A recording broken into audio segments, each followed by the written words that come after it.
all I can say is it's perfect, really. That's what the taste of heaven would taste like, in my opinion. You know what I mean? Behind every great athlete is a diet, and we know grapplers are some of the most disciplined athletes on the planet. But we're throwing that all out the window because this is cheat day. I'm gonna let y'all order. I'm counting on Luke to down 85% of this. That's what I'm talking about, boys. So good. All right, for the first episode of Cheat Day, we knew we needed to do it big. So we're here at Terry Black's, a staple here in the Austin, Texas barbecue scene. And we needed a big boy who we knew could throw down some barbecue. So we brought Luke Griffith. Luke, are you showing up hungry to this one? Dude, absolutely. I actually didn't even eat today. I had one 125 calorie protein shake so I could come in here hungry, try to eat as much as I can for you guys. So hopefully I put it down and I make everybody proud. I think let's jump into the pit, see how they cook up this meat, and then we'll get to eating it. Let's do it. We got Jason here, right? You're a pit master here at Terry Black's. What does that mean to be a pit master? Pit master means the meat you're gonna taste today, I'm 100% responsible for. Me and my team, it's our heart and soul put into the food, and hopefully you taste that. You're pretty clued in on the grappling scene, the MMA scene and all that. You get a lot of these guys coming through. I'm sure you fed Luke a few times and everything. I mean, we've had B-Team on one side of the restaurant, New Wave on the other side of the restaurant a couple times. When everybody's here, they're family. So. Yeah, Terry Black's bringing the community together. Exactly, always. Let's go. You want to get into this pit with us? Show us kind of how this meat's made? So Texas barbecue is cooked a specific way. We use indirect heat. So this fire right here is gonna be cooking everything I'm about to show you guys. These wood cages here is all the wood that we use. It's all Central Texas post oak, which is native here. And we'll go through all these cages in 1 week, which is a lot. We are actually cooking briskets. Briskets are gonna go about 12 hours. These briskets have been on since 8:30 this morning. They look amazing right now. We're cooking 24/7, 364 days out of the year. We're gonna provide you with high quality barbecue any time of the day, any day of the week, whenever you want it.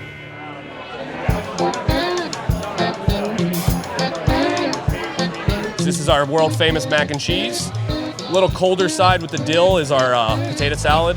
Then this is kind of like crack in a cup. It's our cream corn, which is almost a dessert.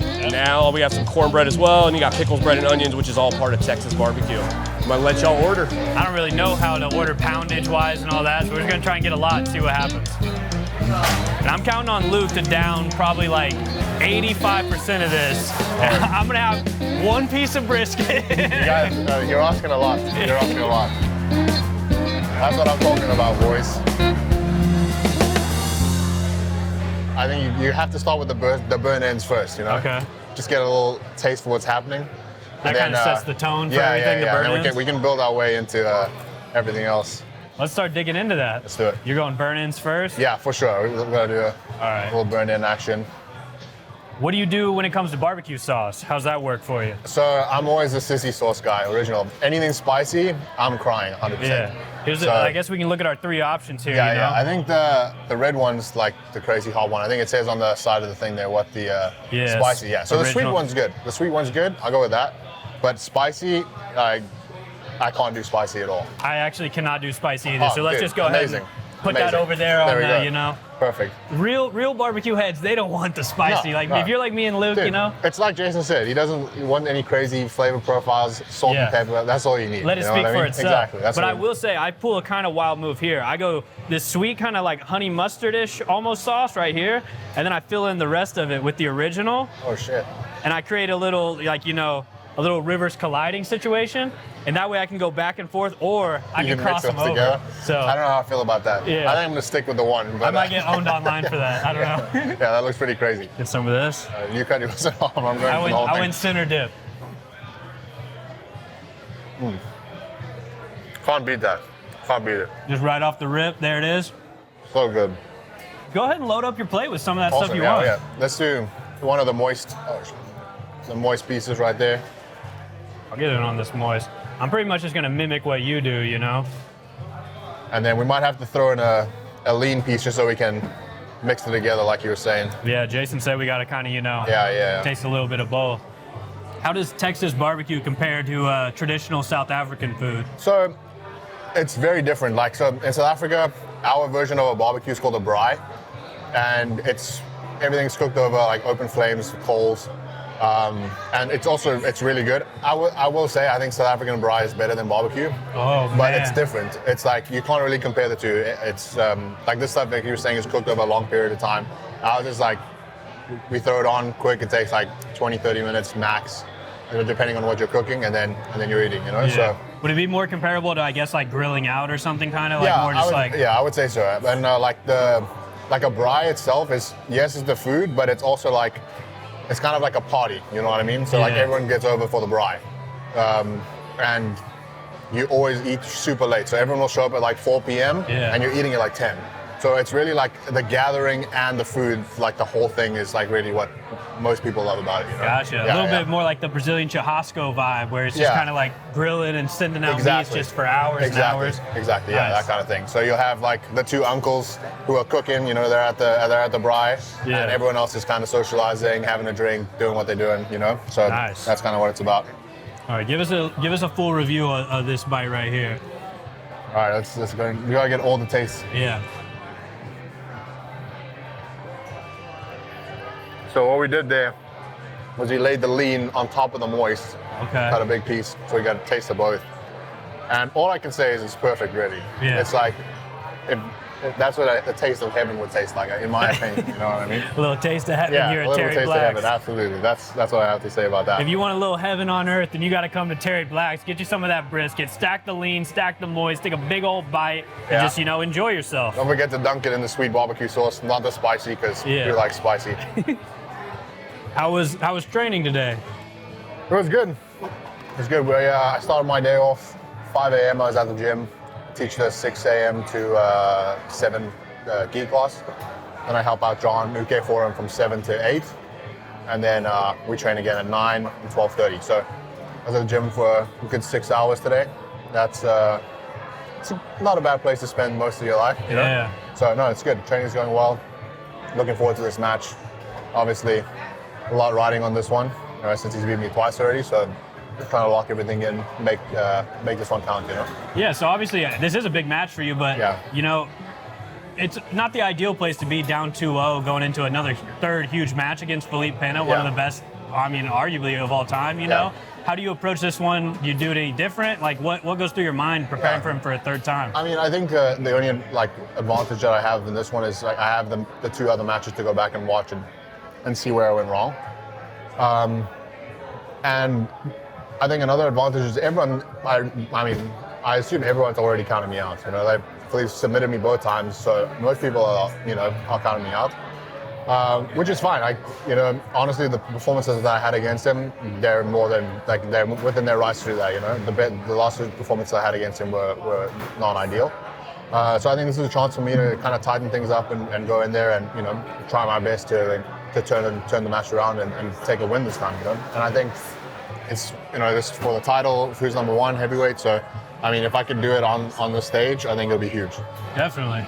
So does Gordon give you any specific advice, or does he talk to you specifically when it comes to Felipe? They obviously have such a huge history. Yeah, so I mean, there's obviously things that advice that he's giving me. I think Gordon and I have slightly different passing styles, where Gordon was super heavy with the camping and stuff like that, whereas I don't feel like I do that as much. I can do it, but I have more of a different approach to passing. So we'll see how that plays into things. If I'm not successful, I might have to go into some camping. But Gordon has good advice for everyone. He's competed against pretty much all the best guys, and even if he hasn't, his depth of knowledge is just so deep that you ask him to watch tape on something or advice about something, he's always got good answers. So gotcha. We're looking forward to it for sure. You need it on some of these sides yet or not? You still focus on the meats for now? Still focus on meat. I'm gonna try some of this turkey. Okay. You nervous about the turkey? I'm kind of nervous. Load it up. You gotta give us a rating on the turkey. Actually, way more tender than I thought it was gonna be. It's really super tender. Terry Black's delivered again. Let's dig into some of those sides. Oh, this is a big moment. This is a big moment. Let's go some cream corn. We have to start with the cream corn. Yeah, please. All right. Thank you. He called it cracking a cup, and honestly, that is a good description. Oh yeah, it might be too little, but we can come back to it. Too little? Yeah. I say start there. Yeah, you know, yeah. give your own advice. We can build into it. Don't fill up the tank off of all the cream corn yet. I'm gonna slap some of that in there too. Do you have any weird food habits? You know, some people don't let their food touch. Some people are real particular. Do you have any weird food habits? I don't mind the food touching. The only thing is like there's two food items that I cannot stand at all, and if those touch some of the food that I'm eating, I can't eat. Okay. Tomatoes. All right. Can't stand tomatoes. And onions. Onions I love. Avocados. Oh, that's a wild one. That's a rough one. And bananas. Wow. Yeah. So like banana bread, I used to eat until I was like 10 years old, and I found out they were actually made with bananas. I've never been able to eat one again. I liked the way it tasted. But now you just can't do it? But then I found out bananas were used in the making of it, and now I can't eat it. So it's just a mental thing for you, where you just... Yeah. I get made fun of for this one a lot, because people claim it's fake, they claim it's not real, you know, people just want attention. I don't like cilantro. It tastes like soap to me. People, you know, I've heard there's a gene where cilantro can taste like soap. Some people are deniers, they say that's not real, and I don't know, but all I know is cilantro is gross, and I'm not gonna be eating it. Any kind of herb that you're like putting on, or you guys say herb, you a silent H, it's kind of pointless in my opinion, really. You know, my wife puts on, like, when we make steaks, well, the steak is covered in spices, like covered. Now, when I cook the steak, the whole kitchen is steaming up because all the spices are burning on the pan. We're just creating situations that could have been totally avoided by a little bit of salt and pepper. Like, that's all you need. Then the smoke alarm's going off, and I'm like waving a towel in front of the smoke detector. I couldn't figure out how to turn it off for like the longest time. I'm not gonna lie, we don't have That's the real culprit here, is Luke. Yeah. Luke got beat by the smoke detector. No, many times, so many times. Yeah. Because we don't have smoke detectors in South Africa. Like, our houses are built out of brick, so we don't like really worry about like house fires and stuff like that, you know? And so the first time the fire alarm went off, I had no idea what it was. I thought 911 was like gonna show up at my apartment. I was like, what is happening right now? Thankfully, I've since figured out that you can turn it off. Did you, in the moment when it went off, you didn't know what was going on? Did you start just like Googling stuff? Where you No, like... it was just panic, complete panic. I was like, you know, I don't want to get in trouble for anything. Like, I don't know if I did anything wrong. So yeah, that's super annoying. It's kind of embarrassing to admit, honestly, but it is what it is. To all of us. We have seen, you know, you come in at different weights recently. Yeah. And I think Victor Hugo, that match was probably the most notable time where I was like, okay, Luke's like intentionally dropping weight from ADCC 2024. You were pretty big there. Do you remember how much you weighed going into ADCC 2024? I was like 255. That's real big, yeah. And then you came in like 217, I think I was like 224 or something like that. 224? Yeah, I weighed in with everything on, so I was probably around 220. Gotcha. What are you at right now? Right now I'm like around 235. I put on a little bit of weight since then. I kind of want to try and find a good medium where like I still feel like the Hugo match I didn't feel weak. But I'm trying to, find a good balance where I still have that good endurance, but I also still have like the physicality that's going to go into fighting with these other bigger guys, So, I think 235 is where I'm going to try and come in at. Was that like an intentional thing? Because we have seen you in some matches, where you put a heavy pace early and then it does taper off towards the end. Yeah. Do you think that was a weight thing where you're trying to you want to be in that sweet spot more? Or? Yeah, I definitely think I don't think it's the only reason, but I think it definitely contributes to it. At some point, once you put too much weight on, I think you're going to have diminishing returns. We're not doing bodybuilding here. We need to be able to go for 15 minutes at least. Yeah. So, yes, I want to be big enough to where I have good physicality, but I want to be able to go, the whole match if I have to. But like we saw with Victor Hugo, in the beginning it was rough. So if I didn't have what it took to go that extra distance, that match would have gone a different way. Yeah. So I think it's important that I'm at a size where I can, have good cardiovascularity to push through and get that whole 15 minutes done. Yeah, it makes sense. Yeah. How many years have you lived here now? October was 4 years. 4 years. Okay, so that's longer than a lot of people have lived in Austin at this point. Yeah. And so you're building out the ideal day for a jiu-jitsu guy, a jiu-jitsu guy who likes good food and doing fun stuff. What's the ideal day here in Austin, Texas? All right, so you got to get your training in at Kingsway to start the day. Yeah. Right? Of course. I'm gonna put it in the setting in summertime because summertime is the best. It's a great time. Yeah, it's a great time, right? You're spending at least a couple hours at Barton Springs for sure, cooling off. You get to see the city, lots of people out. You get chat, make some friends, whatever, So you have to do that. Then I want to say you go to the shooting range. right? The range at Austin's right here. Full auto experience. You done that? I have not. Dude. I think I've been to the range, but not the full auto Yeah, experience. you got to do the full auto experience. They got the full auto 9mm platform, and then the AR-15 223 platform. Dude, that's a rush. Okay. That is a have to. I'm saying that because not an American citizen yet, I can't own a gun, so I have to rent them. So don't come at me for that. I'm just a law-abiding citizen. Then, if we're planning to do like some fancy dinner, I want to say Dean's Italian Steakhouse, the one downtown. Yeah. Is it Dean? It is that Yes, one, right? Dean's. Dude, that place also really good. right? But if you're not talking fancy, and you're just trying to come and get some Texas barbecue, obviously Terry Black's is the place to be. Yeah. So it kind of depends what kind of a guy you are. I'd say that's probably a pretty ideal day. Yeah, that You're gonna be sounds like down a great about day. like $1,500 to $2,000, but Yeah. it'll be worth it, you know? Yeah. Yeah. You have a good day. Yeah, exactly, you know? We haven't even touched the beef rib yet, so I Yeah, feel I like we know. have to go in and get a little bit of the beef Yeah, that's rib. a good point. Since that, I would say is probably the best, Yeah, spin that the thing best thing around. on, yeah, there we go. Give it a little space to breathe, you know? Yeah. Oh, dude, look at that.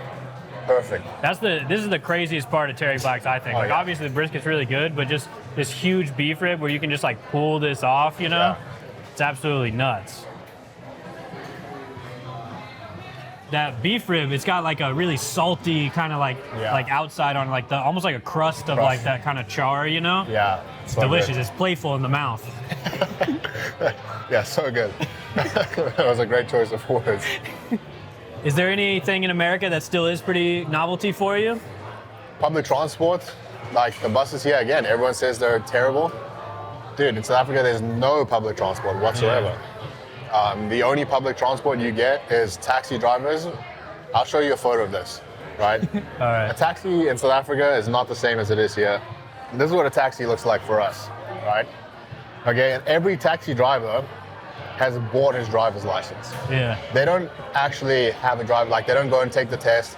They just go and they pay someone and they get a driver's license. Gotcha. So they have no idea at all what any of the rules of the road are. Like they, on like a regular basis, get in like shootouts with each other. Like if one taxi goes into turf that it's not supposed to be in, the other one will just pull out and start emptying That's into insane, it. dude. And whoever's in the back of the taxi, they have nothing to do with it. Like they're just catching stray shots.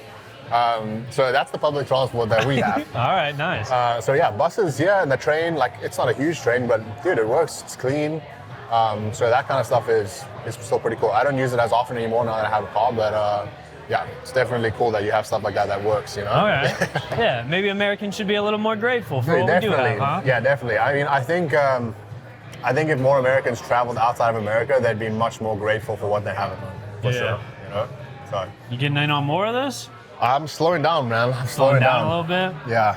We still got some pork ribs in there. Oh, we some didn't try brisket. one of those, huh? I might have to try one of those. Want to try one of the pork ribs? I think I'm going in with the hands for a pork rib. Getting a little down and dirty for the Yeah, pork yeah. rib. All right, Luke, I know, we still got a little meat out there, but overall, how do you think we did here on this cheat day? Honestly, I think we did reasonably well. I might be able to squeeze in a little more, but I want to get some of the size down too. So, Yeah. considering that, I think we did pretty well. Yeah, I think we did a great job, We appreciate you coming on here, having a meal with us, talking a little bit. It was nice to learn more about what you like, what you don't like, and everything, Yeah, thank you guys for having me on. It's always a great time eating some Texas barbecue. You can never go wrong with Terry Black, so thanks for the invite. There we go. Awesome. That's a wrap on Cheat Day with Luke Griffith. If you're ever in Austin, Texas, make sure and stop by Terry Black's. Get yourself the brisket. Go ahead and stack the lean on top of the moist. Have yourself a good time and drop us a comment. Let us know which restaurants you want us to hit next and which athletes you want to see on Cheat Day.